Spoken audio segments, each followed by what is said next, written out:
जब तक हिंदुस्तान आर्टिकल 370 को रीइंस्टेट नहीं करता तब तक हम इनसे कोई भी किसी भी किस्म के ताल्लुकात नहीं रखेंगे, फिर वो चाहे ट्रेड के हों, डिप्लोमेटिक रिलेशंस हों, पीपल टू पीपल कांटेक्ट हों। Arvind Saharan is a social and peace activist focused on India-Pakistan relations.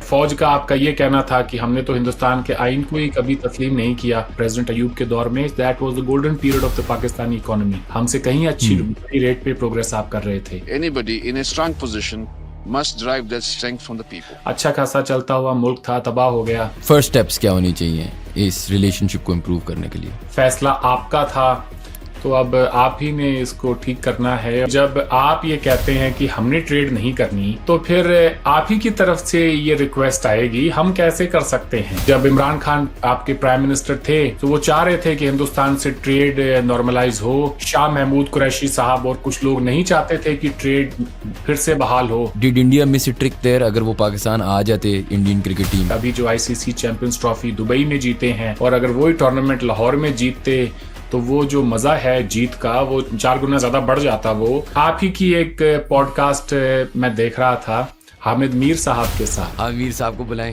What uh man. वो ये कहते हैं हमने कच्छ के अंदर ऑपरेशन किया, बदले में हिंदुस्तान ने हमारे ऊपर अटैक कर दिया। ऑपरेशन था, it was a huge success. मतलब आप करें तो वो ऑपरेशन है और सामने वाला उसका जवाब दे तो वो अटैक है। अब आप लोग हैवी वेट हैं, हमें माफ करो यार, क्या हर फिल्म में हर चीज में हमारी ही बुराई होती है? आपकी इमेज की जो प्रॉब्लम है उसको ठीक भी आप ही ने करना है। गलतियां हुई हैं शायद हिस्टोरिकली दोनों साइड से when it comes to Kashmir. 1 minute के लिए मान लें हम दोनों पाकिस्तानी हैं, ठीक है? अगर आप ये मान मान लें लिया सर, ठीक है, तो अगर मैं आपसे पूछूं कि हमारी कश्मीर पॉलिसी के अंदर आपको क्या कमी नजर आती है?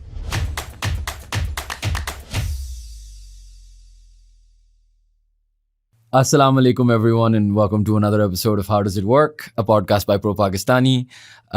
Very special guest today, all the way from New Zealand. Arvind Saharan is a social and peace activist और फोकस इनका इंडिया पाकिस्तान की रिलेशनशिप पे है। तो पहली बात तो बहुत बहुत शुक्रिया सर, आपने हमें टाइम दिया। Thank you so much for inviting me Shayan साहब। अच्छा सर, पहले तो मैं इसी से शुरू करना चाह रहा था कि आपने एक बहुत इंटरेस्टिंग सॉर्ट ऑफ चीज़ पे काम कर रहे हैं, विच इज़ इंडिया पाकिस्तान की जो टर्बुलेंट सी रिलेशनशिप है। तो आपको क्यों लगता है कि ये आज की तारीख में, आज के वक्त में अच्छा टाइम है इन दोनों मुल्कों को अपनी रिलेशनशिप पे काम करने का, या क्या हर टाइम ही अच्छा टाइम है पाकिस्तान इंडिया को अपनी रिलेशनशिप पे काम करने में? वेल, मेरे ख्याल से देखें जी, इसके लिए आप कोई सा भी वक्त चुन लें, अच्छे हमसायों में अच्छे जो है रिलेशंस बनाना, ये तो खैर हर किसी का काम है। अगर इस वक्त ताल्लुकात ख़राब हैं तो मेरे ख्याल से इससे अच्छा टाइम और क्या हो सकता है। अगर यही ताल्लुकात नॉर्मल होते तो लोग कहते भाई तुम कोई पागल हो या क्या हो, हमारे तो बड़े अच्छे रिलेशंस हैं, लोगों का आना जाना है, हमदोरफ्त हो रही है, ट्रेड भी हो रही है, हम आपस में स्पोर्टिंग टाइज भी हैं, कल्चरल टाइज भी हैं, एक दिन लाहौर में होते हैं, दूसरे दिन अमृतसर में होते हैं, तुम बात क्या कर रहे हो। लेकिन वैसा नहीं है। शायद इसीलिए ये ज़रूरत आन पड़ी है कि इस तरह के जो डायलॉग करने की और इस तरह के जो इश्यूज हैं उनके ऊपर काम करने की। तो मेरी तो कोशिश ही यही है कि हिंदुस्तान और पाकिस्तान के ताल्लुकात में कुछ नॉर्मलाइजेशन हो। हम एक दूसरे के साथ में, मैं ये नहीं कहता कि बाहों में बाहें डाल के घूम रहे हों, लेकिन कम से कम बैठ जाएं, उतना ही काफ़ी है। और अगर मैं आपसे स्टेप्स की बात करूं, क्या पाकिस्तान को करना चाहिए?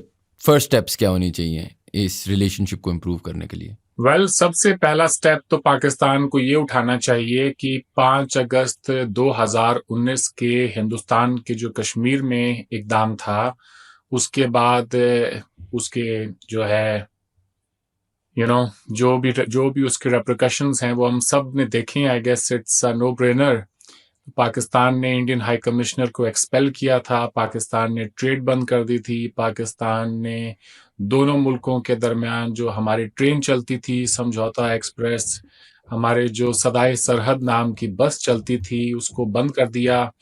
ट्रेड बंद है तो पाकिस्तान को इंडियन हाई कमिश्नर को दोबारा रीअपॉइंट करने के लिए हिंदुस्तान को कोई दरखास्त भेजनी चाहिए। फैसला आपका था, तो अब आप ही ने इसको ठीक करना है। और अगर आपने इंडियन एक्सटर्नल अफेयर्स मिनिस्टर बात सुनी हो न्यूयॉर्क में कोई 1-1.5 महीने पहले, तो उन्होंने कहा कि हमने तो ट्रेड बंद नहीं की, ना ही हमने डिप्लोमेटिक रिलेशंस को डाउनग्रेड किया है। ये पाकिस्तान ने किया है, उनकी तरफ से हमें कोई प्रपोजल नहीं मिली है टू रीइंस्टेट द ट्रेड या फिर हाई कमिश्नर्स की रीअपॉइंटमेंट को लेके। सो आई गेस पाकिस्तान को एक दरखास्त डालनी चाहिए। और अगर मैं आपसे वही सवाल इंडिया के तरफ करूं, तो मिसाल के तौर पे अगर पाकिस्तान पहला कदम नहीं उठा सकता, क्या इंडिया इस सिचुएशन में पहला कदम खुद उठा सकती है या नहीं? वेल, होता ये है सर कि जब आप ये कहते हैं कि हमने ट्रेड नहीं करनी या हमने इनके हाई कमिश्नर को एक्सपेल करना है, तो फिर आप ही की तरफ से ये रिक्वेस्ट आएगी। हम कैसे कर सकते हैं?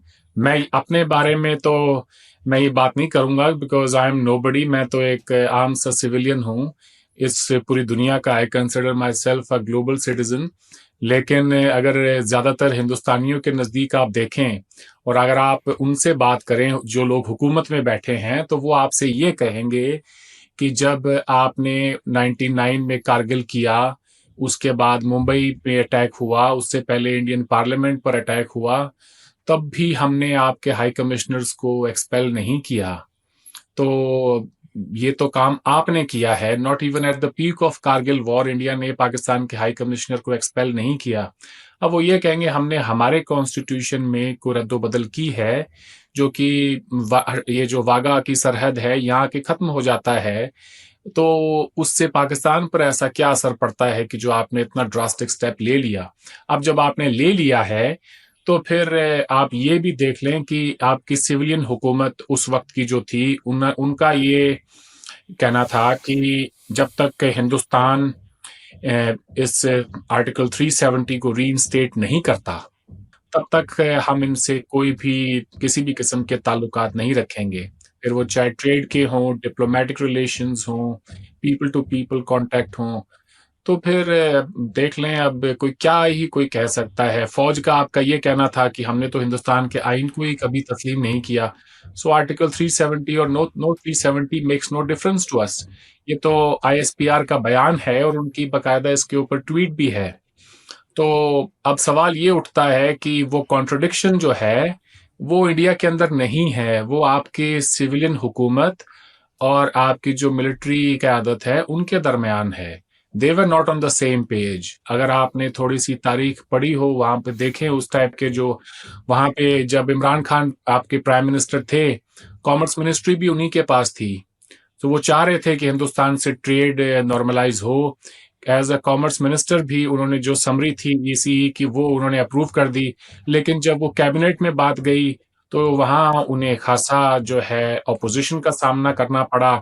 शाह महमूद कुरैशी साहब और कुछ लोग नहीं चाहते थे कि ट्रेड फिर से बहाल हो, तो खान साहब को फिर विड्रॉ करना पड़ा अपना फैसला। कल भी तैयार थे, हम आज भी तैयार हैं, आई सपोज होंगे अगर कोई पाकिस्तान की तरफ से रिक्वेस्ट आएगी। बहरहाल कोई अगर ट्रेड हो भी रही है इस वक्त, तो वो जो है मेडिसिन जो हैं, खास तौर से लाइफ सेविंग ड्रग्स जो है, वो हिंदुस्तान से पाकिस्तान अब भी आ रहे हैं। ऐसा नहीं है कि वो नहीं आ रहे। So it's a matter of principle कि पाकिस्तान ये तय करे कि अगर हम मेडिसिन ले सकते हैं, लाइफ सेविंग ड्रग्स उनसे ले सकते हैं, तो बाकी ट्रेड भी कर सकते हैं। अब वही जो सब्जियां हैं दुबई के रास्ते होके और 5-6 गुनी कीमतों पे भी पाकिस्तान आ रही हैं, डायरेक्ट नहीं आ रही। इसके ऊपर पाकिस्तान के मेन स्ट्रीम अखबारों से लेके TV channels, you name it, हर जगह पर बहस हुई है। बिजनेस कम्युनिटीज ने कहा है कि वो एंड यूजर कौन से मुल्क का है जो इसकी जो कीमतें हैं जो अदा कर रहा है।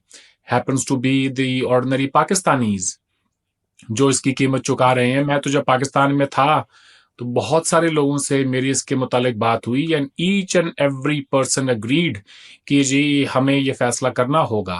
अब कोई इस तरह का प्रपोजल कोई आए तो फिर आगे बात हो।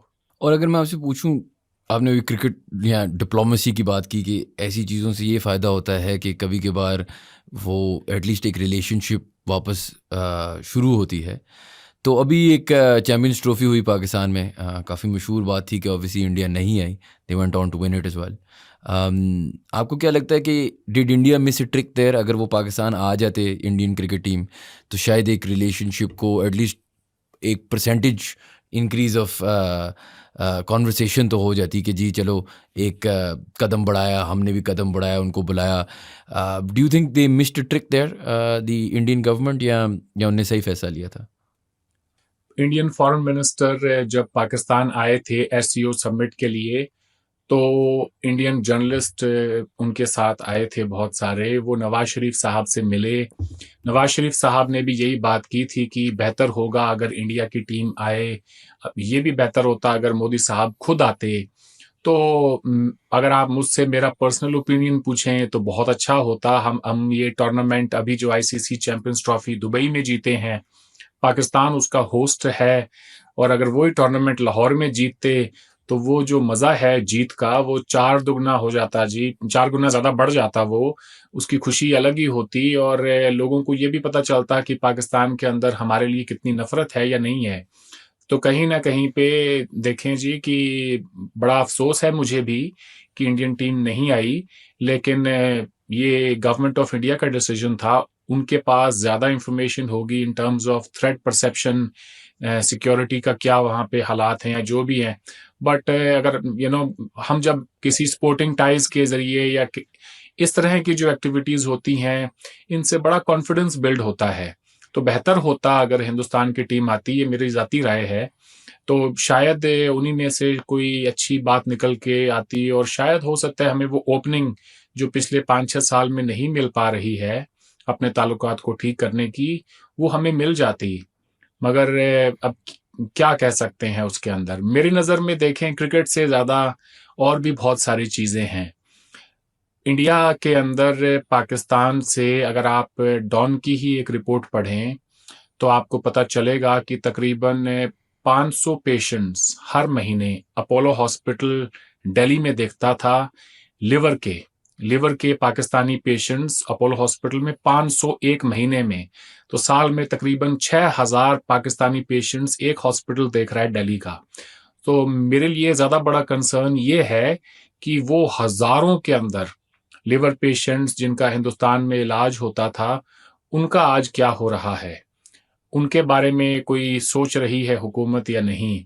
इसी तरह से और भी जो मेडिकल जो भी हिंदुस्तान के अंदर ट्रीटमेंट के लिए लोग आते थे, ट्रांसप्लांट्स के लिए आते थे, तो मेरे लिए वो ज़्यादा बड़ा कंसर्न है। मेरे लिए ये ज़्यादा बड़ा कंसर्न है कि पाकिस्तान के जो किसान हैं उनको इंडिया से कोई, अगर हमारे यहाँ से कोई मसलन कोई डीएपी खाद आती है, यूरिया आती है, तो वो थोड़ी सी सब्सिडाइज्ड रेट पे मिले, सस्ती कीमतों पे मिले। आपके यहाँ पर डीएपी खाद का जो बैग है वो तकरीबन 14,000 रुपए का हो गया है। मैं आपको शायद आप कभी जाके किसानों में बैठे नहीं, लेकिन आप जाएंगे तो आपको पता चलेगा। मुझसे तो किसानों ने भी पाकिस्तान में बहुत कुछ कहा, मुझे उनकी तकलीफ का एहसास है। वही बैग इंडिया के अंदर 1350 रुपए का है। सो कैन यू इमेजिन, 1350 रुपए का बैग बॉर्डर पार आपको मिल रहा हो और 14,000 रुपए का वो पाकिस्तान में मिल रहा हो। अब जरा सोचें उन किसानों के बारे में कि उन पर क्या बीतती होगी। वो कितना, अगर 2 या 3 बैग भी अगर वो 1 किले जमीन में डालते हैं तो उनकी कीमत कितनी हो जाती है, उनकी कॉस्ट कितनी हो जाती है उस फसल को तैयार करने में। And on top of that, वो गंदम की फसल की जब बुआई करेंगे तो उसके बाद उनका दिल ही रो रहा होगा कि इसमें हम कितनी खाद डालें। अब खाद नहीं डालेंगे तो फिर वो फसल नहीं होगी तैयार, और फसल तैयार हो भी गई तो उसकी कीमतें कितनी मिलेंगी। आप नोट करें कि सिर्फ वही एक खर्चा नहीं है, और भी बड़े खर्चे होते हैं किसानों के लिए। पाकिस्तान आज भी एक जो है एग्रेरियन सोसाइटी है, और लोगों का उसी से ही पेट भरता है, और पाकिस्तानी इकोनॉमी का एक बहुत बड़ा वो एक रोल है उसमें। सिमिलरली हिंदुस्तान के अंदर भी एक ज़री हमारी जो है इकोनॉमी है आज भी। तो मैं चाहूँगा कि ये ज़्यादा बड़े इश्यूज़ हैं जिनके ऊपर फोकस किया जाना चाहिए था। अब अगर एम्बेसडर होते, हाई कमिश्नर होते दोनों तरफ, तो फिर ये चीज़ें भी हो रही होती, ट्रेड भी हो रहा होता, पीपल टू पीपल कनेक्शन भी होता, लोग आ जा रहे होते, कल्चरल एक्सचेंज होता, एजुकेशनल एक्सचेंज होता। अब हाई कमिश्नर नहीं है तो कितनी सारी चीज़ें नहीं हो रही हैं। वो वीज़ा भी पाकिस्तानी क्रिकेट टीम को लगा के तो उन्हीं हाई कमीशन वालों ने देना है जी। अब ज़रा सोचें कि मेरा तो बस चले तो मैं तो जी, मेरी तो कोशिश होगी कि लाहौर के अंदर कोई इंडिया कल्चरल सेंटर हो, दिल्ली में पाकिस्तानी कल्चरल सेंटर हो कोई, फिर धीरे धीरे दूसरे शहरों में भी हम लेकर जाएं। मगर वो as of now wishful thinking होगी। But to answer your question, मेरे ख्याल से क्रिकेट से ज़्यादा हमारे पास और बहुत बड़े बड़े इश्यूज हैं जिनकी तरफ अमूमन लोगों का ध्यान नहीं जाता। बिल्कुल सही कह रहे हैं। देखिए इकोनॉमिक बेनिफिट ट्रेड का तो हम सबको पता है कि बहुत ज़्यादा है, लेकिन अब वो वाली भी सिचुएशंस आना शुरू हो गई है ना कि दोनों साइड्स अब इतना कह लें ना वाटर अंडर द ब्रिज वाली जो बात होती है, इतना ज़्यादा हो गया है कि बहुत सारी कॉन्वर्सेशंस ऐसी भी हैं जिन पे डिस्प्यूट है, शायद पाकिस्तानी अवाम या इंडियन अवाम का नहीं, लेकिन मिसाल के तौर पे गवर्नमेंट टू गवर्नमेंट जो मसले मसाइल हैं। मिसाल मैं आपको देना चाह रहा हूँ, अब मुंबई अटैक्स हैं, हुआ क्या था या क्या नहीं हुआ था, एक स्ट्रॉन्ग टर्निंग पॉइंट है पाकिस्तान इंडिया रिलेशनशिप्स के बीच में, जो बहुत सारे एक बिलीफ रही जाती है कि ऑब्वियसली पाकिस्तान में इसमें क्या हाथ था क्या नहीं था।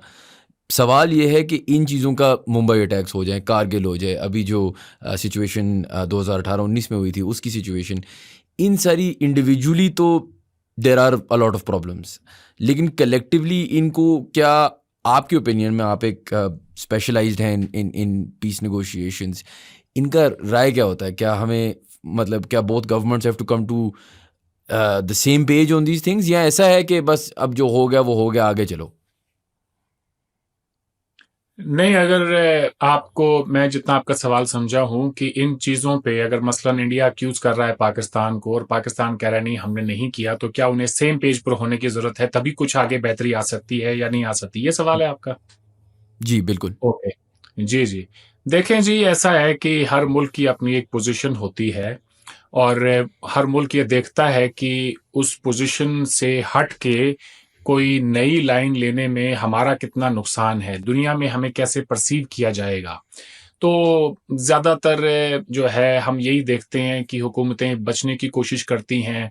वो ये कहती हैं जी हमने तो नहीं किया, लेकिन कहानी फिर कुछ और ही होती है। मसलन अगर आपने चूँकि बात की है मुंबई अटैक की, तो जियो न्यूज़ ने तो बाकायदा जाके और उस इंसान वो जिसने वो जो दहशतगर्द था अजमल कसाब, उसके घर में जाके उन्होंने इंटरव्यू किया, उसके वालिदैन का, उसके भाई-बहन का, सबका पूरा घर दिखाया और उसके बाद बहुत सारे जर्नलिस्ट वहाँ पहुँचे, वहाँ पे रिपोर्टिंग हुई। कुछ दिनों बाद में देखा वो खानदान का खानदान ही गायब हो गया था और लोग कह रहे थे नहीं तो हमने किया ही नहीं, ये कोई और लोग थे। तो कॉन्स्पिरेसी थ्योरीज़ फिर ना फ्लोट होनी शुरू हो जाती हैं। तो देखें, मेरा नहीं ख्याल कि एक वक्त तक तो हुकूमतें जो है ना वो उसको परसू करती हैं, उसके बाद में वो ये कहते हैं ठीक है आप अपनी इन्वेस्टिगेशन जारी रखें और हमने भी हमारे यहाँ पे जो कुछ भी सजाएं देनी है लोगों को जो कि मुलव्वस थे वो भी हमारे यहाँ पे दी गई थी। और भी दोनों मुल्कों के दरमियान इसके ऊपर जब कभी भी वो बैठते हैं तो बातें तो होती हैं कि जी मसलन आपने क्या किया है, लेकिन वो आगे बढ़ने की कोशिश करते हैं। लेकिन अगर बार बार अगर उस तरह के इंसिडेंट्स रिपीट होते रहें तो फिर हुकूमतों का एक दूसरे के ऊपर से एतमाद खत्म हो जाता है। हमारे यहाँ पे आप देखें प्राइम वो 2008 की बात थी, उसके बाद में तो 2014 में साहब आ गए थे। जब वो आए तो उन्होंने नवाज शरीफ साहब को अपनी ओथ टेकिंग सेरेमनी में भी बुलाया, उसके बाद वो खुद भी लाहौर गए। तो लग रहा था कि कोई ताल्लुकात अच्छे होंगे, लेकिन उसके बाद के जो सब्सिक्वेंट अटैक्स थे, मसलन पठानकोट हुआ, उसके बाद उड़ी हुआ, फिर पुलवामा हुआ, तो उससे फिर हमारे जो ताल्लुकात हैं वो बद से बदतर होते चले गए। और अब फिलहाल तो अगर आप मुझसे पूछें तो at least in the near future कोई उम्मीद नज़र नहीं आती है। आपने भी बात की पाकिस्तान में भी ना बहुत सारे अटैक्स को क्रेडिट किया जाता है या समझा जाता है कि जी इसमें रॉ इन्वॉल्व है या इंडिया के कुछ प्रॉक्सीज इन्वॉल्व हैं जिन पे इंडिया बैक कर रहा है। ये चीज़ें अब वही वाली बात आ जाती है जब बहुत ज़्यादा हेट्रेड होता है। तो आपने अभी वर्ड यूज़ किया दहशतगर्द। अब दहशतगर्द पाकिस्तान में अगर एक टेररिस्ट है तो वो दुनिया में भी एक टेररिस्ट है। ये लोग मतलब उनकी नेशनैलिटी जो भी हों वो हैं तो टेररिस्ट।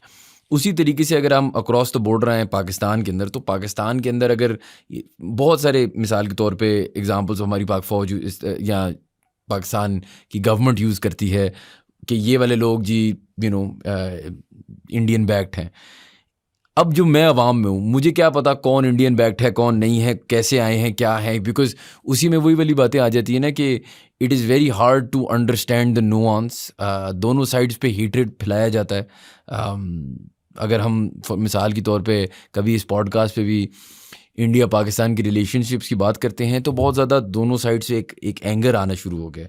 इन चीज़ों में मुझे जो समझ नहीं आ रही वो ये है कि चलें, आपने अभी बात की ना कि 2014 2015 में भी वापस हमारी 2013 में सॉरी कॉन्वर्सेशन जारी रखी, लेकिन अब मिसाल के तौर पे जहाँ हम हैं, क्या आपको आउटसाइड मीडिएटर्स की हिस्टोरिकली पाकिस्तान इंडिया के बीच में America has played a role of mediator 71 में अगर आप देख लें या इवन वॉर ऑन टेरर के ज़माने में भी देख लें, तो there is always been a mediation by the United states.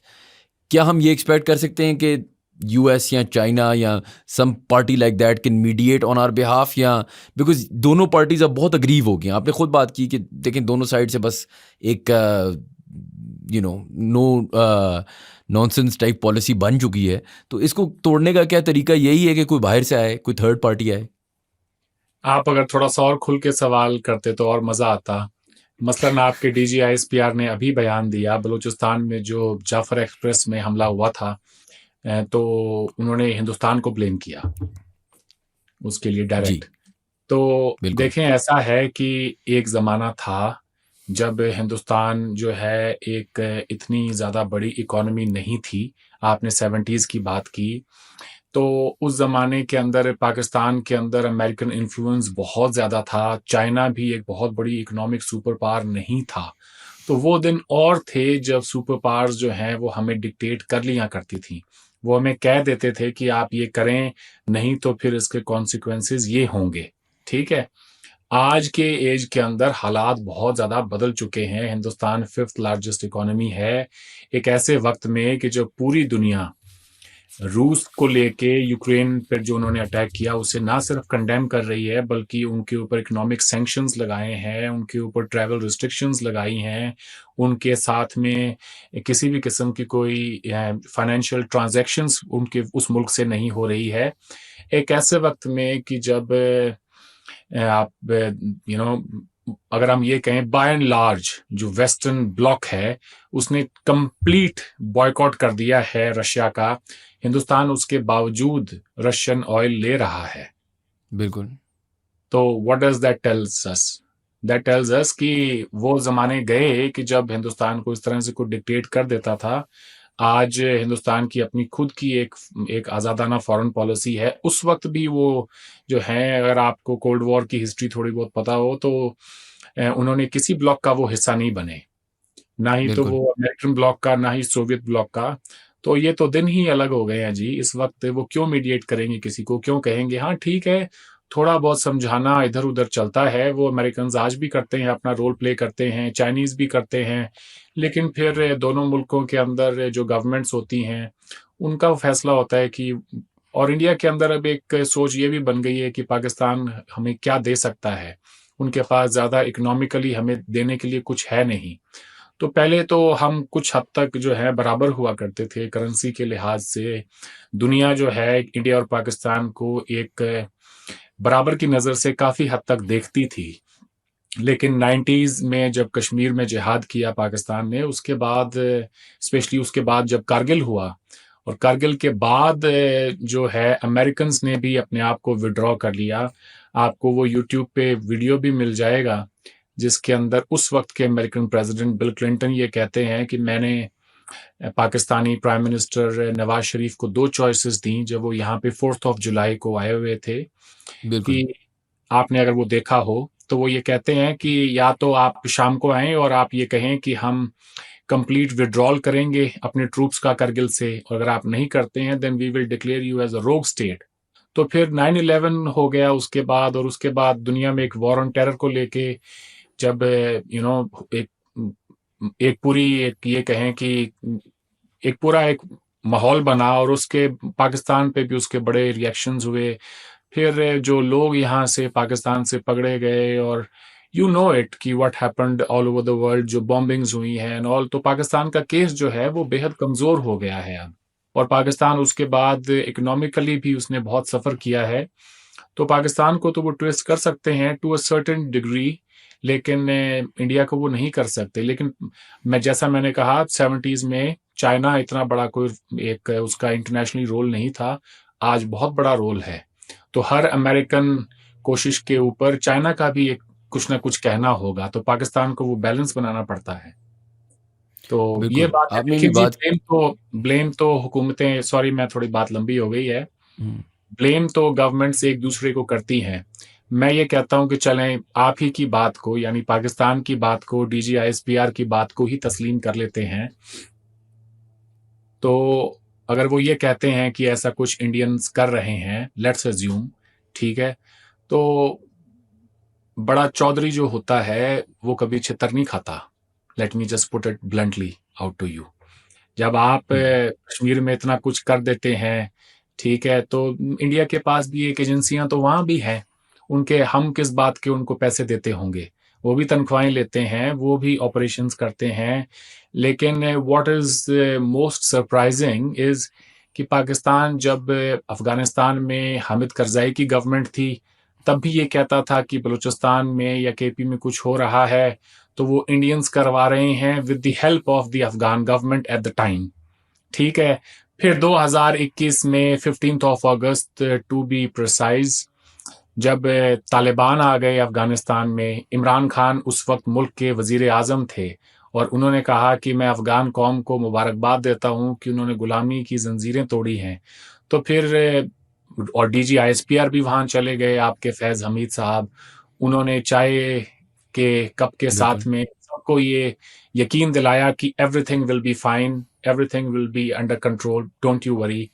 तो वो इमेजेस पूरी दुनिया ने देखी और आज 3 साल बाद हम ये देख रहे हैं कि KP में क्या हो रहा है, बलूचिस्तान में क्या हो रहा है और अफगान तालिबान क्या कर रहे हैं। पाकिस्तान ने एयर स्ट्राइक्स तक जाके अफगानिस्तान के अंदर कर दी हैं। वेल, आपने तो गुलामी की जो है बेड़ियां तोड़ी थी, व्हाट हैपेंड देयर। तो एक स्ट्रेटजी के तौर पे आई थिंक पाकिस्तान को समझ में नहीं आई कि ये हुआ क्या है पिछले 3 साल में हमारे साथ, कि आपने 2 डेकेड्स की इन्वेस्टमेंट, उस वक्त के अमेरिकन जो थे प्रेसिडेंट, उन्होंने कहा था कि उन्होंने डबल गेम खेला है हमारे साथ भी, they accused Pakistan at the time. तो ये वो हार्श रियलिटीज हैं। अगर जरूरी तो नहीं कि ये तो देखें, ये तो वो चीजें हैं कि जो हम डिस्कस कर रहे हैं कि ब्लेम गेम होता है ना सर, कि बिल्कुल आप ये कहें कि आपने ये किया, इंडियंस कहेंगे कि जी आपने कश्मीर में किया, पाकिस्तानी कहेंगे आपने बलूचिस्तान में किया, बट लेट्स फेस फैक्ट्स।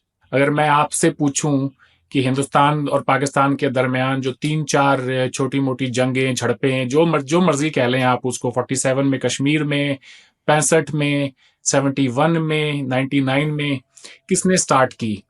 तो मोस्ट मतलब पाकिस्तानी 71 में तो पाकिस्तान की एक सिविल वॉर चल रही थी जिसके बीच में हिंदुस्तान आया था। ये तो टेक्निकली बात सही ना हो। आप चलें, बड़ा अच्छा आपका ये सवाल है 71 के अंदर, उस पर भी आ जाएंगे। उससे पहले वालों के में क्या कहेंगे आप? सही कह रहे हैं, सही कह रहे हैं, जहाँ जहाँ सही कह रहे हैं कारगिल हमारी गलती थी शायद। लेकिन देखिए सर, अब इस तरह तो नहीं, आपने भी बात की कि पॉइंट मेरा अफगानिस्तान ये है, आप ही की एक पॉडकास्ट मैं देख रहा था हामिद मीर साहब के साथ, what a man, what a man. वो ये कहते हैं, आप उसको दोबारा सुनिएगा जाके, और आप श्योर अगर आप उसकी क्लिप लगाना चाहें तो बड़ी मेहरबानी होगी। वो ये कहते हैं हमने कच्छ के अंदर ऑपरेशन किया, बदले में हिंदुस्तान ने हमारे ऊपर अटैक कर दिया। मतलब आप करें तो वो ऑपरेशन है और सामने वाला उसका जवाब दे तो वो अटैक है। How exactly do you explain that operation Hamid Mir साहब? मैं तो ये जानना चाहूंगा। आप ऑपरेशन जिब्राल्टर को भले ही उसको ऑपरेशन नाम दें या उसको कोई और भी अच्छा सा कोई नाम दे लें, इंटरनेशनल कम्युनिटी में उसको it is considered as an act of war. आज LOC है, उसकी भी उतनी ही सैंक्टिटी है जितनी कि किसी भी 2 मुल्कों के दरमियान होनी चाहिए। कल को अगर इसी LOC को पार करके इंडियन फोर्सेस पाकिस्तान में आती हैं, wouldn't you consider that as an act of war, an act of aggression? तो सिमिलरली वो जो उसूल हैं जंग के, वो तो हम चेंज नहीं कर सकते हैं। तो कच्छ में आपने किया वो ऑपरेशन है, और आपने कश्मीर में किया वो ऑपरेशन है। हिंदुस्तान जब करे उसका रिटेलिएशन 65 में या तो वो फिर वॉर हो जाता है। अच्छा, अब 71 की आप बात कर रहे थे। देखें सर, बात यह है कि जब आपके अपने मुल्क के अंदर हालात इस तरह के हों, इंडियन गवर्नमेंट ने तो, उस वक्त की प्राइम मिनिस्टर इंदिरा गांधी ने तो नहीं कहा था भुट्टो साहब को कि भुट्टो साहब आप जो हैं इलेक्शंस जीतने के बाद भी जो है अवाम के सबसे बड़े उस वक्त ईस्ट और वेस्ट पाकिस्तान का जो मुंतखब नुमाइंदा है शेख मुजीब, उनको पावर ट्रांसफर ना करें, ये आपने नहीं किया तो बंगालियों के अंदर एक रिजेंटमेंट पैदा हुई। आपने उससे पहले 2 महीने पहले ही एक साइक्लोन भोला आया था ईस्ट पाकिस्तान में, के ईस्ट पाकिस्तान में, जिसके अंदर 5-6 लाख के करीब जो हैं लोग मारे गए थे, इफ आई एम करेक्ट। हो सकता है नंबर थोड़ा ऊपर नीचे हल्का फुल्का हो, मगर लाखों में लोगों की डेथ हुई थी। तो उसको भी मुआयना किया था ऊपर से याह्या खान ने, लेकिन उस तरह से रिलीफ नहीं दिया था लोगों को जो कि देना चाहिए था। आप अगर कुदरतुल्लाह शाहब की किताब शाहबनामा पढ़ें तो वो आके बताते हैं कि किस तरह से सारी जूट की प्रोडक्शन जो है वो ईस्ट पाकिस्तान में हो रही थी, और उसकी फैक्ट्रियां सारी जो वेस्ट पाकिस्तान में थी, जो इकोनॉमिक बेनिफिट्स थे वो सारे के सारे वेस्ट पाकिस्तान में लग रहे थे। इस्लामाबाद डेवलप हो रहा था एज अ कैपिटल। तो वो आता है और आके, और सर जब लेकिन वो ये सब तो डोमेस्टिक पॉलिसी है ना, मिसाल के ऐसा तौर करता पे है तो वो अगर कहते हैं मैं मुझे मेरे सिटी घर से एक में पर्सन की बदबू आई। तो मैं कहना ये चाह रहा हूँ, वो डोमेस्टिक पॉलिटिक्स ही होती हैं जो दूसरे मुल्कों को जवाज फराहम करती हैं। मेरी बात को समझें आप। बिल्कुल जब हिंदुस्तान को मौका तब मिला जब हमारे यहाँ पे लाखों की तादाद में रेफ्यूजीज आने लगे। पाकिस्तान ऑटोमेटिकली इस वॉर ऑन टेरर में अपने आप एक शरीक हो गया जब आपके यहाँ पे लाखों की तादाद में अफगान रेफ्यूजीज आने लगे। तो फिर यू बिल्कुल बिकेम सही, a party to the conflict, right? बिल्कुल है ना? तो बिल्कुल। वो हिंदुस्तान वैसे और बना। अब एक आपको मैं एक देखें, इसी के अंदर एक मिसाल और है। मुझे कुछ लोगों ने, मैं जब अभी पाकिस्तान में था तो उन्होंने कहा कि जी हम ये हिंदुस्तान पे हमला नहीं करते अगर वो हमारी एयर स्पेस बंद ना करते। तो बड़ा अच्छा पॉइंट है, लेकिन मैं जब उनसे ये कहता हूं कि इंडियन प्लेन गंगा जब हाईजैक हुआ और हाईजैक होके जब उसको लाहौर लेके जाया गया, तो भुट्टो साहब को क्या जरूरत थी कि वो आके और हाईजैकर्स का इस्तकबाल करें? He gave them a grand reception at the Lahore airport.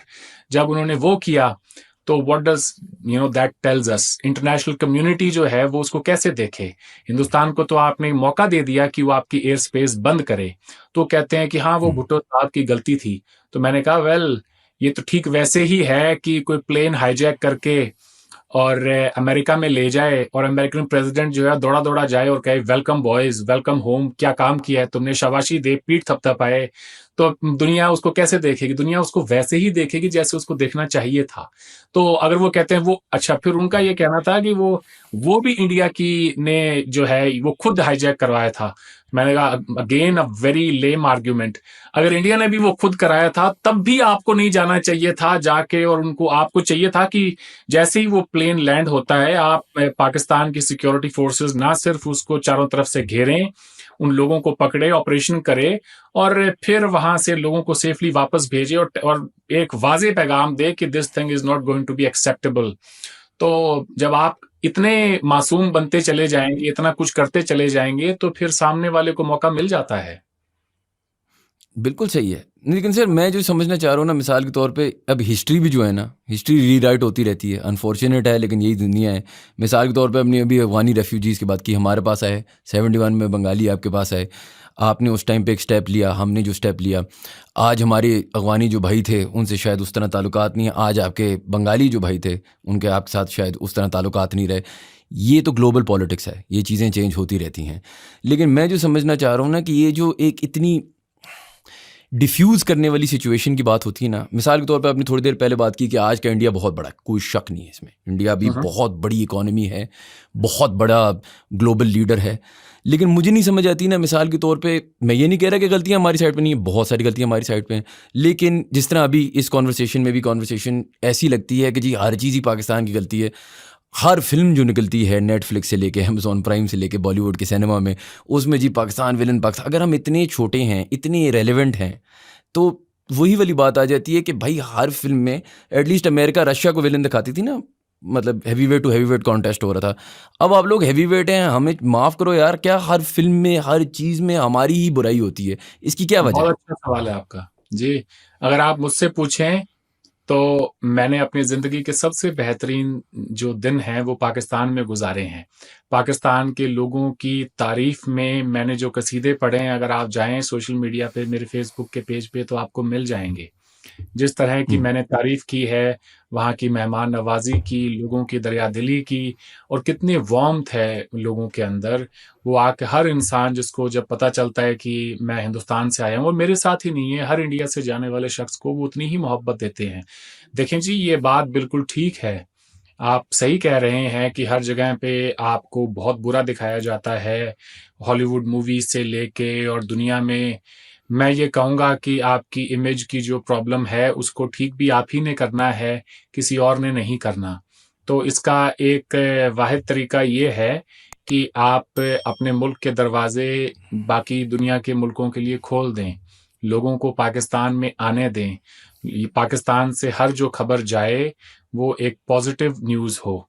अमूमन लोगों को ये बात समझ में नहीं आती, but let me explain this कि जब पाकिस्तान की बात होती है या पाकिस्तान को कोई क्रिटिसाइज़ करता है, तो हुकूमत की पॉलिसियों को लोग क्रिटिसाइज़ करते हैं, वहाँ के आवाम को क्रिटिसाइज़ नहीं करते। पाकिस्तान के ज़्यादातर जो लोग हैं, वो उतने ही अमन पसंद हैं, जितने शायद दुनिया के और हों। तो मैं ये बात पाकिस्तान 2 दफ़ा जा चुका हूँ, हज़ारों लोगों से वहाँ मिला हूँ, उसके बाद ये कह रहा हूँ। लेकिन बदकिस्मती से रियासत की जो पॉलिसीज़ हैं वो इस तरह की रही है, जिसकी वजह से पाकिस्तान का आज दुनिया में इतना नाम ख़राब है।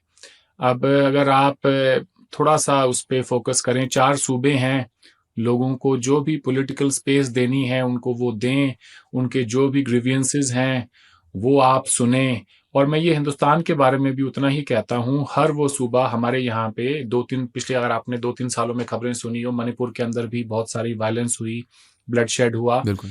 मेरी तो एक अमन पसंद इंसान होने के नाते यही ख्वाहिश है कि जी हुकूमत जो है पॉलिटिकल स्पेस फराहम करे हर किसी को, ताकि इस तरह की चीज़ें जो हैं इतनी आगे ना चली जाएं।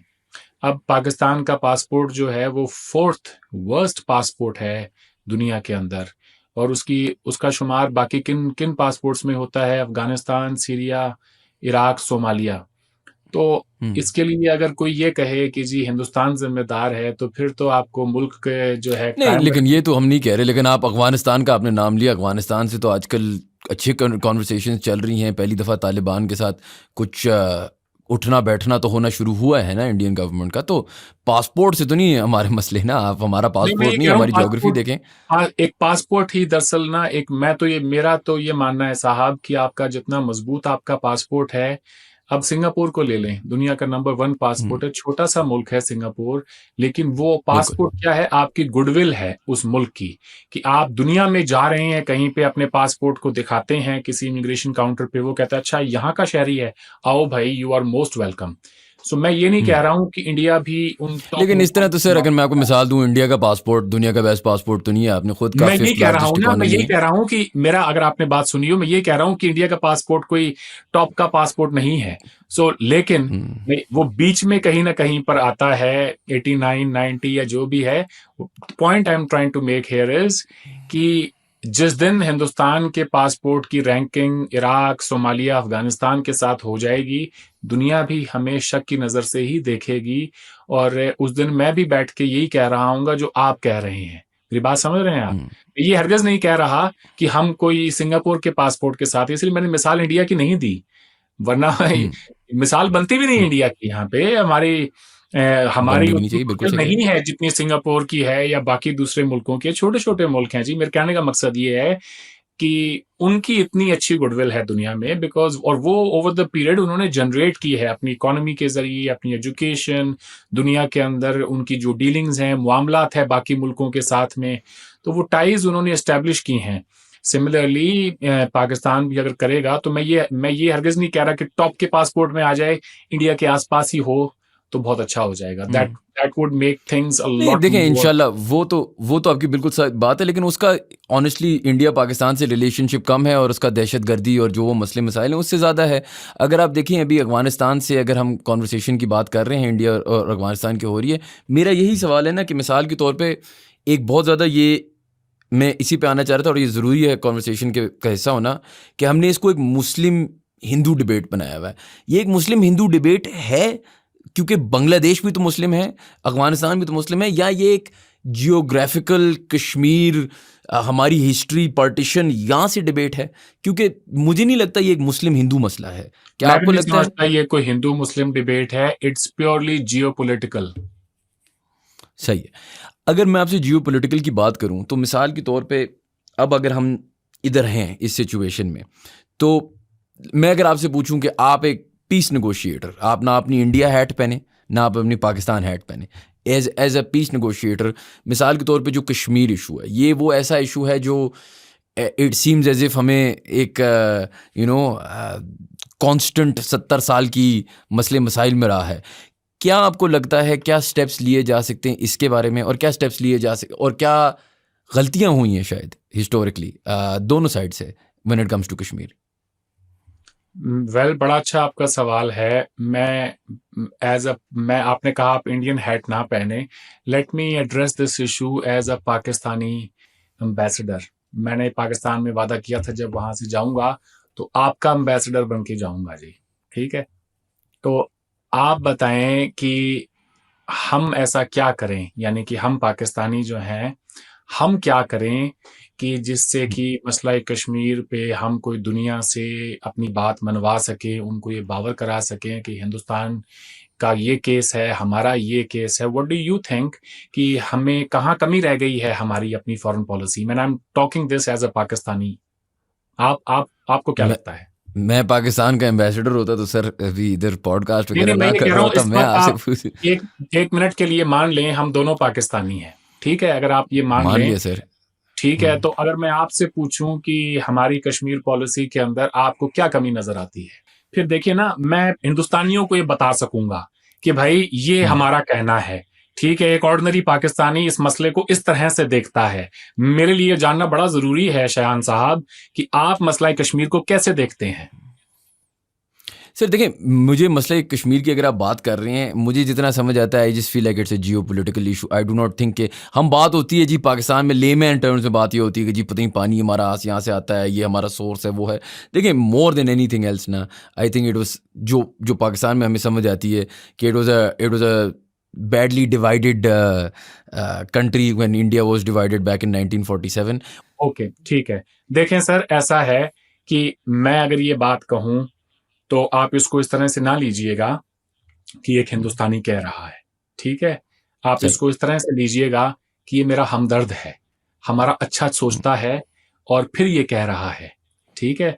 सही। देखें, ऐसा है कि पाकिस्तान का जो ले दे के हर साल केस एक ही बनता है, जो वो कहते हैं कि जी यूएन की जो रेजोल्यूशंस हैं उनको इंटरनेशनल कम्युनिटी फुलफिल करे, यहाँ कोई रायशुमारी कराए और उसके बाद में फिर फैसला हो जाएगा कि कश्मीरी हिंदुस्तान के साथ रहना चाहते हैं या पाकिस्तान के साथ रहना चाहते हैं।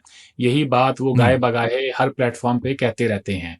Fact of the matter is कि यूएन के अंदर जब ये मामला गया तो यूनाइटेड नेशंस का अप्रैल 1948 का इस पे रेजोल्यूशन है 47। मैं ये पाकिस्तानियों से हाथ जोड़ के दरखास्त करूंगा कि आप सब के पास आज इंटरनेट का एक्सेस है, गूगल पे जाके आप सर्च कर सकते हैं, आर्टिफिशियल इंटेलिजेंस भी आ गई है भाई, एक सवाल पूछो और उसका जवाब आपको मिल जाएगा तफसीलन, ठीक है? It is that easy. तो ये जो, ठीक है, इतना आसान है इन चीजों को समझना। मामला बड़ा सीधा सा था कि 565 के करीब यहाँ प्रिंसली स्टेट्स थे, उन्होंने फैसला करना था वो हिंदुस्तान के साथ जाना चाहते हैं या पाकिस्तान के साथ। जम्मू कश्मीर के महाराजा ने ये फैसला किया नहीं था कि वो हिंदुस्तान के साथ जाना चाहते हैं या पाकिस्तान के साथ, लेकिन उन्होंने एक स्टैंड स्टिल अग्रीमेंट किया। किसके साथ किया? पाकिस्तान की हुकूमत के साथ किया कि जब तक हम ये फैसला नहीं कर लेते कि हमें किस तरफ जाना है, हमारे दरमियान जो है किसी भी किस्म की कोई भी अग्रेशन नहीं होगी, ट्रेड नॉर्मलाइज वैसा का वैसा रहेगा, टेलीफोन लाइंस रहेंगी, लोगों का आना जाना रहेगा, चलें जी, और हम पर कोई अटैक नहीं करेगा। तो जब ये महाराजा जम्मू कश्मीर ने ये ट्रीटी साइन की, स्टैंड स्टिल एग्रीमेंट पाकिस्तान के साथ, तो उसके बाद उसका वायलेशन भी पाकिस्तान की ही तरफ से हुआ। इनिशियली तो जिन्ना साहब से जब ये पूछा गया तो उन्होंने कहा नहीं मुझे नहीं पता, मेरे नॉलेज में नहीं है कि उसमें पाकिस्तानी आर्मी के रेगुलर्स थे, ठीक है, जिन्होंने उसमें पार्टिसिपेट किया, वो जो सो बिल्कुल कॉल्ड बिल्कुल जो डिस्प्यूट होता ट्राइबल है। इन्वेजन हुआ कश्मीर में, ठीक है। तो उस ट्राइबल इन्वेजन के ऊपर रेडर्स इन कश्मीर नाम की मेजर जनरल अकबर की एक किताब है जो आपको मिल जाएगी, वो पाकिस्तानी आर्मी के ही थे। और उसके तमाम डिटेल्स अगर आप जाके पढ़ें तो आपको पता चलेगा कि असला भी पाकिस्तान से दिया गया, यहाँ से पैसा भी दिया गया, कोई तकरीबन 3 लाख रुपए तक जो कबायली थे उनको। और उसके बाद फिर कश्मीर में एक जंग भी शुरू हुई, कॉन्फ्लिक्ट यहाँ से शुरू हुआ। उसके बाद महाराजा जम्मू कश्मीर ने हिंदुस्तान की गवर्नमेंट से कहा कि आप हमें हेल्प करें, तो इंडियन गवर्नमेंट ने कहा कि हमारा कोई लीगल बेसिस ही नहीं है, आपको हेल्प हम क्यों करें, आप जाने और वो जाने।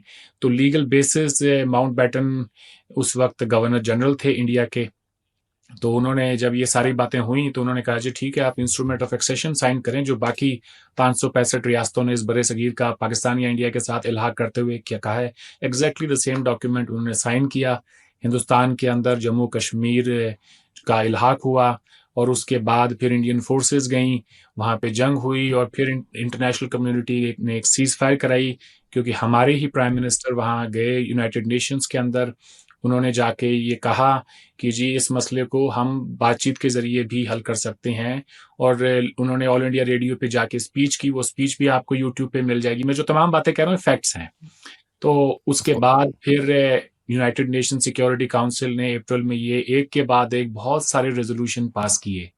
पहला जो रेजोल्यूशन था 47 अप्रैल 1948 में आया, उसमें ये कहा गया कि प्लेबिसाइट हो जाएगा, उसके लिए जो शराइत रखी गई कि पाकिस्तान को अपने तमाम फोर्सेस को, सिक्योरिटी फोर्सेस को विड्रॉ करना होगा, नॉन कश्मीरी पॉपुलेशन को बाहर निकालना होगा, इंडिया भी बल्क ऑफ द फोर्सेस निकालेगा लेकिन कुछ फोर्सेस रखेगा लॉ एंड ऑर्डर को मेंटेन करने के लिए। और ये सारे सीक्वेंशियल स्टेप्स थे। उसके बाद इंटरनेशनल कम्युनिटी की वॉच में यहाँ प्लेबिसाइट होना था।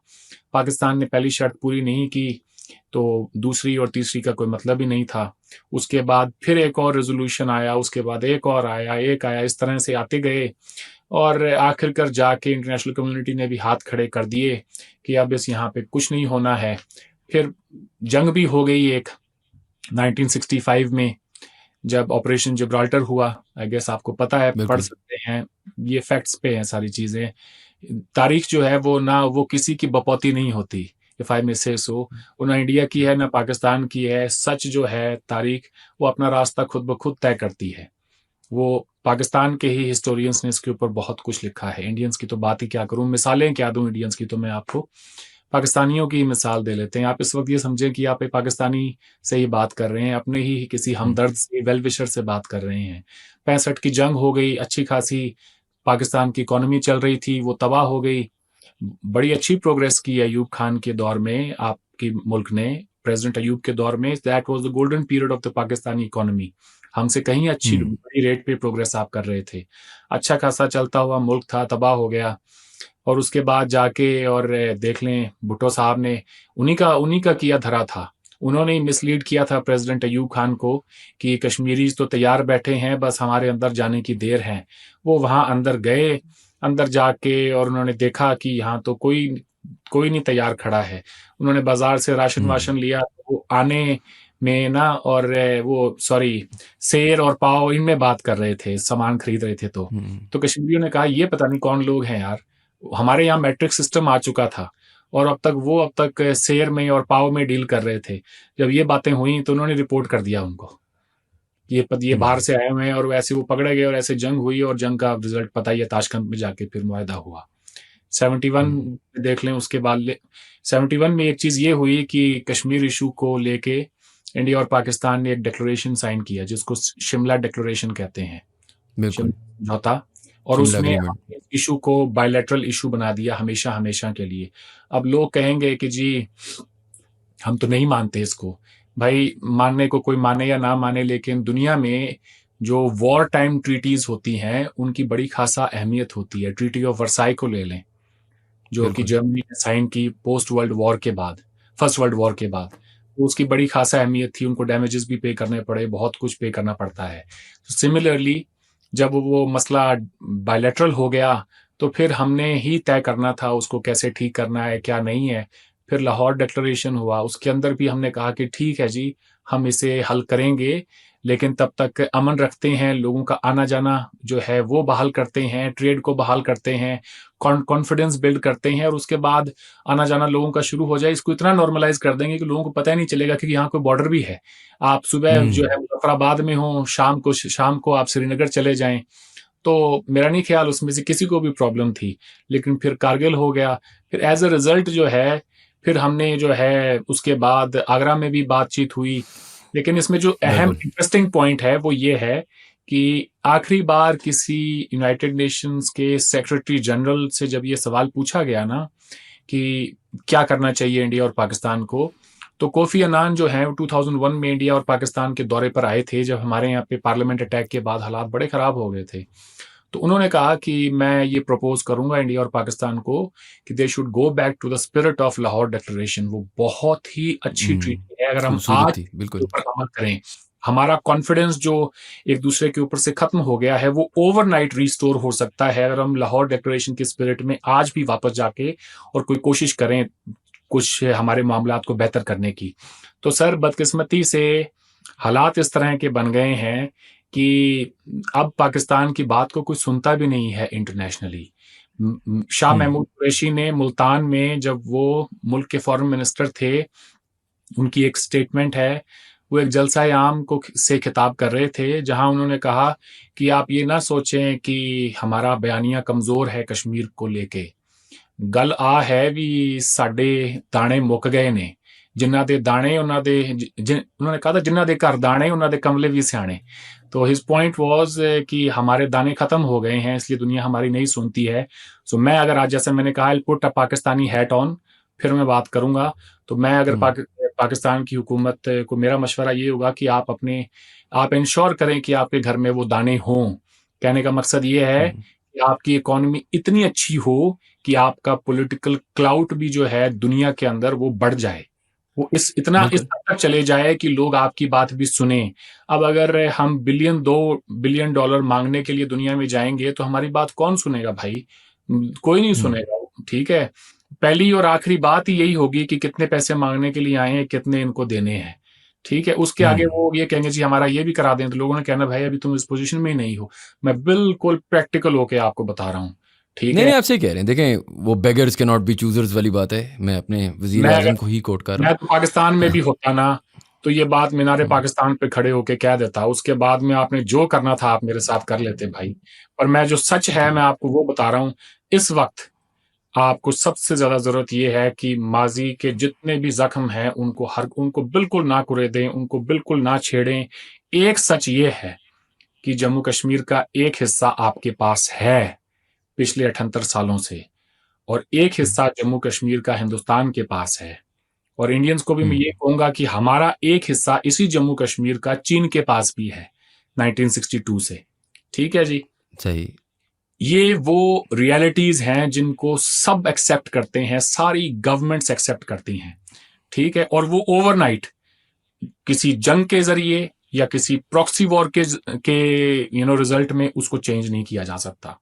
Pakistan has tried it a few times, they failed at it miserably, and that is not going to happen.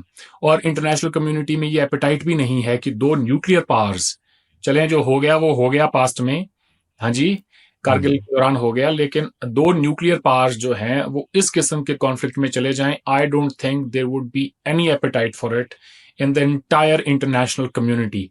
तो what choices do we have?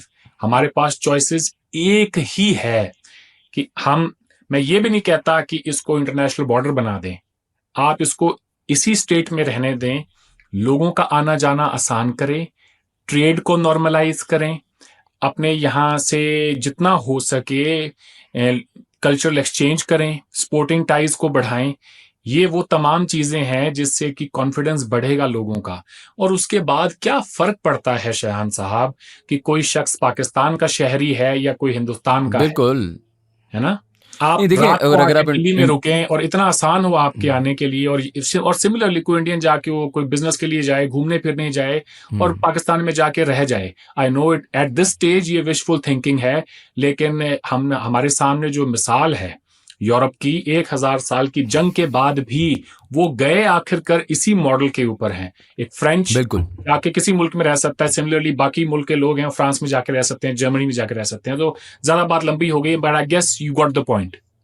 नहीं बिल्कुल सही कह रहे हैं। And you know I been fortunate enough to go to India. मतलब it is वही वाली बात आ जाती है ना कि हमारे लिए इससे ज़्यादा बेहतर खूबसूरत चीज़ हो नहीं सकती। And I think that's one of the reasons कि ये कॉन्वर्सेशन भी और इस तरह की कॉन्वर्सेशन जितनी ज़्यादा हो सकती हैं होएं, because I think end of the day जब आप देखते हैं एक एक्सपैट पाकिस्तानी को या एक्सपैट इंडियन को, तो बाहर उनको, मैं भी जब फॉर मिसाल के तौर पे पाकिस्तान से बाहर रहता था तो मुझे फ़र्क नहीं महसूस होता था। एक इंडियन मेरे से बहुत सिमिलर है, मैं हमारी कल्चरल वैल्यूज़ एक जैसी हैं, हमारी इंटरेस्ट एक जैसी हैं, बहुत सारी चीज़ें ऐसी नहीं है कि डिफरेंट हैं, वो बस हमारा क्या एक नहीं जियो है? अगर मैं आपसे ये पूछूं कि बताएं शयान साहब, हमारे दरमियान वो ऐसी कौन सी कदरें हैं जो कि मुश्तरक नहीं है? बिल्कुल एक्चुअली आप बिल्कुल सही कह रहे हैं। अच्छा, मैं आपसे एक सॉर्ट ऑफ आखिरी सवाल ही पूछूंगा नहीं, आप एंड आखिरी नहीं, आप देन 10 और दागे यार, दिल खोल के बात करें। मैं तो चाहता हूं कि पता क्या है, आपके और हमारे जैसे लोग जो हैं वो नौजवान हैं इस मुल्क का। हाँ ठीक है, ये मुल्क आने वाले सालों के अंदर यहाँ पे लोगों ने रहना है, ठीक है। बदकिस्मती से इट इज सो सैड कि यहाँ पे मुल्क के बड़े बड़े दानिश्वर, बड़े बड़े जर्नलिस्ट आके बैठकर और बात करते हैं, जिनके कईयों के तो आधे से ज्यादा पांव कब्रों में लटके हैं, वो फिर भी सच नहीं बोल सकते, फिर भी झूठ बोल के जाते हैं। So sad. तो यार कभी तो कोई ऐसा वक्त आए जब लोग कहें यार दफा करो पास्ट को, आगे की तरफ देख लें हम थोड़ा, ठीक है। और बिल्कुल इतना भी वो नहीं कह पाते। चलें हिस्ट्री को, आप ही के एयर मार्शल असगर खान साहब थे ना, इंडिया के तो नहीं थे, ठीक है जी। तो रिसालपुर में जो है उनके नाम से एकेडमी भी है मेरे ख्याल से, इफ आई एम करेक्ट। तो उन्होंने कहा इट ऑन रिकॉर्ड एक टेलीविजन इंटरव्यू में कि चारों जंगें हमने शुरू की हैं, हिंदुस्तान ने हमारे नहीं, ऊपर और कभी अटैक नहीं इसमें किया। ये गलत टू एन एक्सटेंट सच है। मतलब मैं वही वाली बात आपको कह रहा हूँ कि देखें, ये वही वाली बातें हैं कि कॉन्वर्सेशन हो, अंडरस्टैंडिंग हो, लेमैन में भी वो हेट्रेड तो जाए ना पहले। और वो इसी से हेट्रेड जो मेरा अगला बड़ा अच्छा आपने सवाल पूछा। देखें पता क्या होता है, let me explain you this how it all works. जिस दिन हमारी पाकिस्तान की जो आपकी फौजी क़यादत और हिंदुस्तान की सिविलियन हुकूमत के दरमियान कोई अंडरस्टैंडिंग डेवलप हो गई, let me assure you overnight एक पॉलिटिकल सिग्नलिंग दी जाएगी and that would change everything with in a couple of बिल्कुल मंथ। यही लोग जो है ना, आम लोगों के पास में तो जो है, जो हुकूमतें चाहती हैं वही होता है भाई। वो अगर चाहेंगे कि हम गले डाल के और मिले एक दूसरे से अच्छे से, वो that can happen with in a couple of months, वो कोई बड़ी बात नहीं है। अब ये है कि हम देखें डिप्लोमेसी में ना, कभी भी हमें अपने जो है दरवाजे बिल्कुल बंद नहीं करने चाहिए। एक छोटा सा दरवाजा हमेशा खुला रहना चाहिए, ताकि कभी आपको लौट के अपने ही बयानिए पर आपको जाके अपनी आवाम में जाना पड़े तो आपके पास कुछ मुंह छुपाने के लिए हो तो सही। बदकिस्मती से 5 अगस्त 2019 के बाद पाकिस्तान ने अपने आप को एक बंद गली में धकेल दिया है कि अब वो ये भी नहीं कह सकते। अब अगर मौजूदा हुकूमत है वो इतनी अनपॉपुलर है पाकिस्तान की एज ऑफ नाउ, कि उनके पास वो मैंडेट ही नहीं है अवामी कि वो जाके ये कह दें कि जी let's leave things behind whatever happened in the last 5-6 years और हम आगे बढ़ते हैं, ठीक है। तो वो जब उनके पास कोई होगा, और जो अगर वो ऐसा कोई करने की कोशिश भी करते हैं तो पीटीआई ने कहना है कि देखें इन्होंने तो कश्मीर पे सौदा कर लिया, इन्होंने तो कश्मीर बेच दिया, ये है वो है। वो फिर इस कार्ड पे आके अपनी सियासत करेंगे। तो that is something I don't think PMLN government और ये जो पीपल्स पार्टी गवर्नमेंट है रेडी फॉर इट। ये कॉन्वर्सेशंस क्योंकि होती इतनी कम है और इतनी एक दो पोलर या अग्रेसिव तरीके से होती हैं, तो वो कॉन्वर्सेशन का फ़ायदा ये होता है ना, आप एक दफ़ा करते हो, 2 दफ़ा करते हो, फिर आप रियलाइज़ करते हो यार दोनों साइड से एक अच्छी ही इंटेंशन है। And I think unfortunately Pakistan की जहाँ तक बात आ जाती है, आपने अभी बात की, हमारी government is not strong enough, जो कि करंट गवर्नमेंट है, without question to make any decision that is slightly controversial. I don't think that they have the public support for that. लेकिन मैं जो आपसे समझना चाह रहा था वो ये था कि मैं जो आपसे समझना चाह रहा था वो ये था कि आपने एक लाइफ डेडिकेट की एक चीज़ के लिए। आप correct me if I am wrong, New Zealand में रहते हैं and you grow up there, ये चीज़ आपके लिए क्यों इतनी इंटरेस्टिंग थी, या आपके लिए क्यों एक ऐसी चीज़ थी? देखिए शायद every Pakistani and Indian cares about Pakistan India relations, इसमें कोई शक नहीं है, लेकिन एक बंदा जो इसको फुली स्टडी करना चाह रहा हो, इसी के अंदर काम करना चाह रहा हो, क्या कोई ट्रिगर था आपकी ज़िंदगी में, कोई वजह थी कि आपने कहा कि यार मैंने अपने आप को डेडिकेट करना है इस चीज़ के लिए? जी, एब्सोल्युटली वेल, मैं आपको ये बता दूं कि मेरी पैदाइश हिंदुस्तान की है। मैंने अपनी ज़िंदगी के 18 साल हिंदुस्तान में गुजारे हैं। मेरी पूरी इब्तदाई तालीम हिंदुस्तान में हुई है। मेरा घर बॉर्डर के बेहद करीब है। मैंने अपने इलाके के अंदर जब कभी भी, जब ये 2001 का मिलिट्री स्टैंड ऑफ था, उस वक्त हमारे जो बहुत से ऐसे रिश्तेदार थे जिनके खेतों के अंदर लैंड माइन्स डाली गई थी। पॉइंट मेरा ये है कि जिस धरती को हम माँ कहते हैं, उसके सीने में जब हम बम डालते हैं तो तकलीफ तो होती है sir. I have grown up watching and listening to what had happened between us. मैंने इतना कुछ पढ़ लिया था अपनी एक छोटी सी उम्र के अंदर हिंदुस्तान और पाकिस्तान के बारे में, कि उसके बाद 24 घंटे मेरे जहन में बात ही यही होती थी। मैंने पार्टीशन के ऊपर इतना कुछ पढ़ लिया था और उसके जो हकायक थे, एक दिन बस यूं ही मैंने जो है, मुझे उससे एक बुक थी बाय द वे, 2011-12 में मैंने पढ़ी थी डॉक्टर इश्तियाक की, Punjab bloody partition and cleanse. तो वो किताब जब मैंने पढ़ी तो एक दिन मुझे कुछ सालों बाद डॉक्टर इश्तियाक एक दिन यूं ही फेसबुक पे मिल गए and I was a fan of him. तो मैंने उनसे कहा, सर मैं चाह रहा हूं कि आपकी इस किताब के रेफरेंस से हम कोई प्रोग्राम करें सोशल मीडिया पे और लोगों को ज़रा सच बताएं। बहुत कम लोग हैं आजकल जो कि लिखना पढ़ना जिनका शौक है। अमूमन लोग जो है कोई वीडियो देख लेंगे but they won't read a book. तो वहाँ से फिर हमने अपने सफ़र का आगाज़ किया और उन 6 पार्ट सीरीज़ की थी।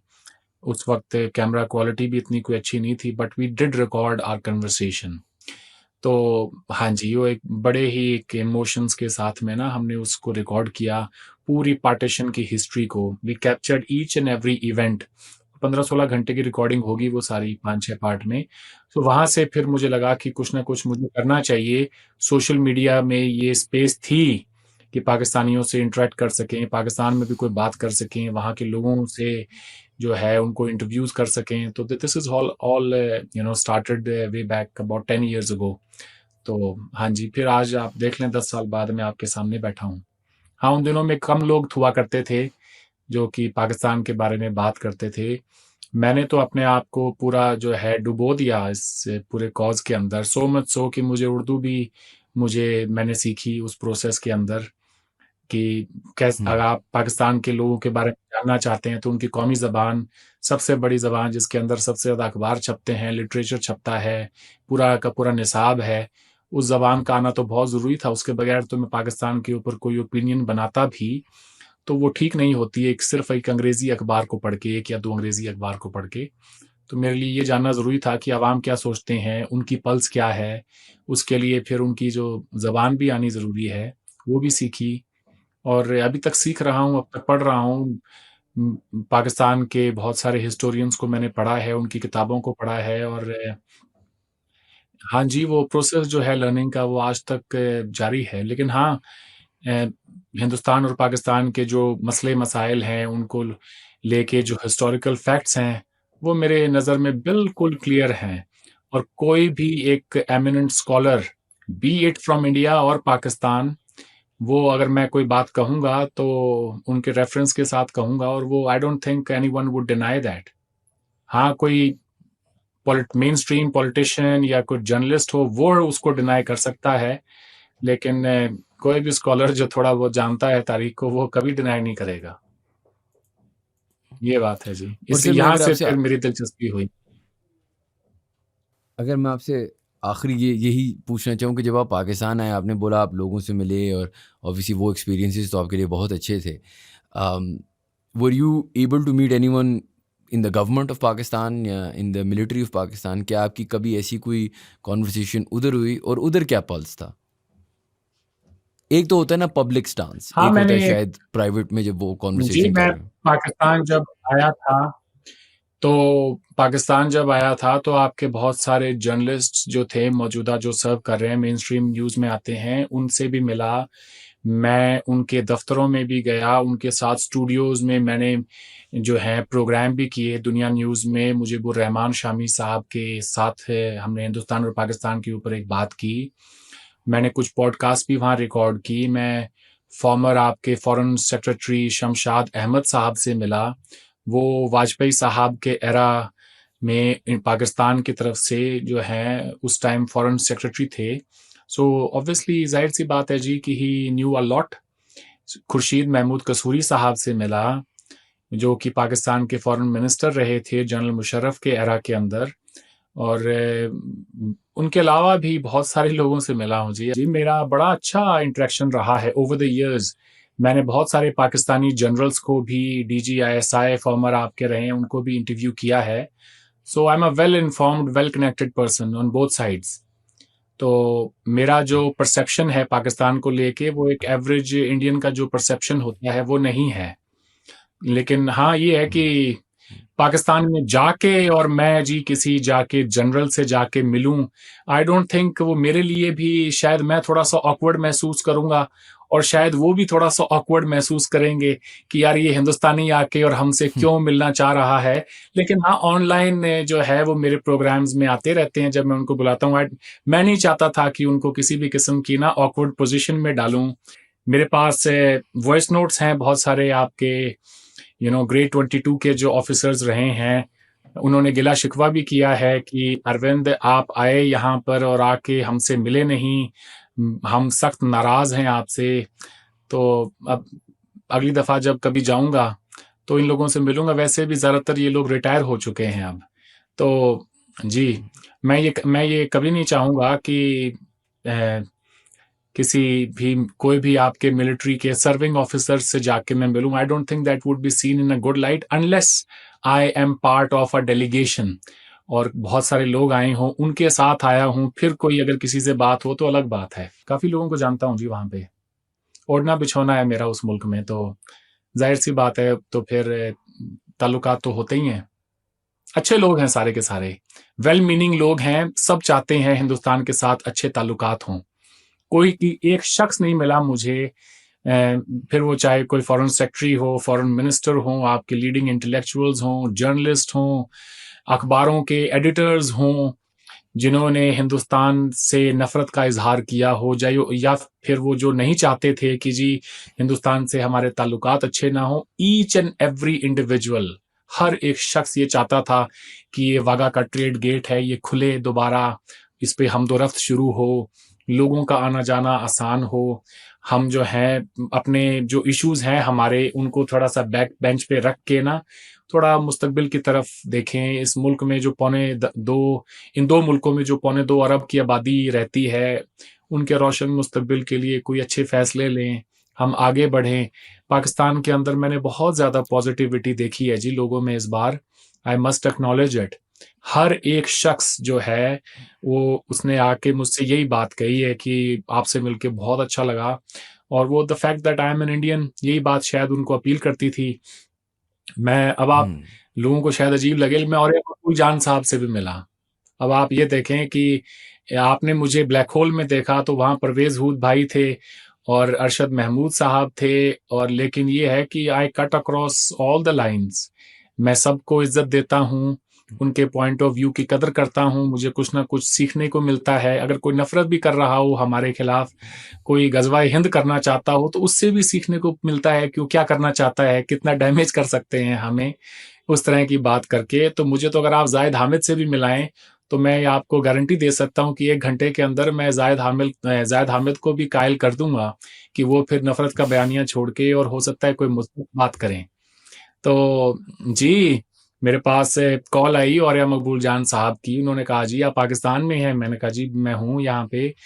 तो कहने लगे जी मैं अभी तो मदीना में हूँ और सऊदी आया हुआ हूँ, आप कब तक हैं यहाँ पे? मैंने कहा जी मैंने 15th या 16th को चले जाना है। तो उन्होंने कहा जी मैं 15th की मॉर्निंग को पहुँच जाऊँगा, आपसे ज़रूर मिलना चाहूँगा।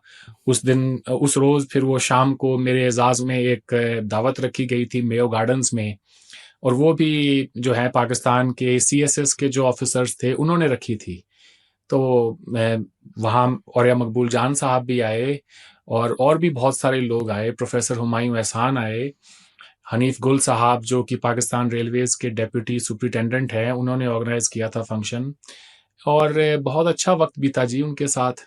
हर शख्स ने यही पैगाम दिया कि बस अब बहुत हो गया है, हमें अपने ताल्लुकात ठीक कर लेने चाहिए। लेकिन ये तो जी आम लोगों की बातें हैं, बाकी हुकूमतों ने क्या करना होता है, हमारे जो बड़े हैं, उन्होंने क्या फ़ैसले करने हैं, वो तो वो जानें। बिल्कुल सही, बिल्कुल सही। नहीं और सर बहुत अच्छा है कि आप इस तरह आवाज़ भी उठा रहे हैं, आप पाकिस्तान भी आ रहे हैं और आपने हमें टाइम भी दिया। ऐसी चीज़ों से हमें भी सीखने को मिलता है। आई थिंक हमारी ऑडियंसेस को, पाकिस्तानियों को, इंडियंस को कॉन्वर्सेशन से ही चीज़ें शुरू होती हैं। तो थैंक यू सो मच कि आपने हमें टाइम दिया और इंशाल्लाह जो आप काम कर रहे हैं we wish you all the best. इससे बहुत ज़्यादा फ़ायदा दोनों साइडों को हो सकता है and you know we are really glad कि आप ये कर रहे हैं। So thank you so much for being on the podcast. आपको इंशाल्लाह वापस तंग करेंगे अगर आपके पास कभी टाइम हुआ। जी, टाइम ही टाइम है, कोई मसला नहीं है। एक अच्छे कॉज़ के लिए अगर आप जैसे अच्छे लोग जो हैं, वो जुड़े हुए हों और अगर इसी में से ही अगर कोई बेहतरी का रास्ता निकलता है, मैं हमेशा हाज़िर हूँ जी। आपने बुलाया इसके लिए आपका बहुत-बहुत शुक्रिया। जाने से पहले मैं पाकिस्तान के आवाम को मेरी तरफ से ढेर सारा प्यार, आपने जो मेरा ख़्याल रखा उसके लिए आपका तहे दिल से शुक्रिया। वापस आने के बाद मुझे बड़ी याद आती है जी आप लोगों की और कोशिश करूँगा कि बहुत जल्द आप सबसे मिलने आऊँ। Thank you so much. Thank you guys so much for watching. If you enjoyed our content, please do subscribe to our channel and we will see you for the next podcast.